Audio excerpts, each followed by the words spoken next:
กล้วยด่างแป้งก็นี่แป้งกับฟลอริดาก่อนโอ้ซื้อมา20,000 ปลายก่อนนะ20,000 ปลายโอ้ปนานฮะผมมีกล้วยหั่นแหมแป้งหรือกล้วยด่างปนานก่อนกล้วย2 ปี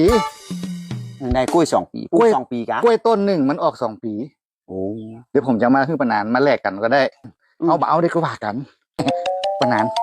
อย่าปอมาล่ะโอ้โหนักกะนักนี่ฮันก็มันมี2 ปีมันหาไหนมาได้กล้วย2 ปีนี่เนี่ยต้นนี่นะเขาฮื้อ30,000ผมยังบักขายตัว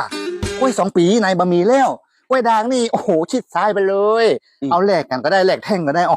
อันละเดี๋ยวนี้เอาเสริมลุงมีแต่ได้แบบนี้เนี่ยตังเงินสดมีนี่2,500เอาบอก2,500เล่านี้แหลกได้เอา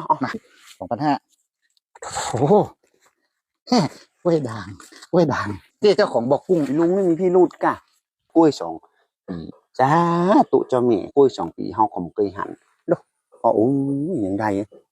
โอ้อย่างมีไม้กกเด็กอีลุงนี่เล่นโอ้ยอุ้ยดีนะ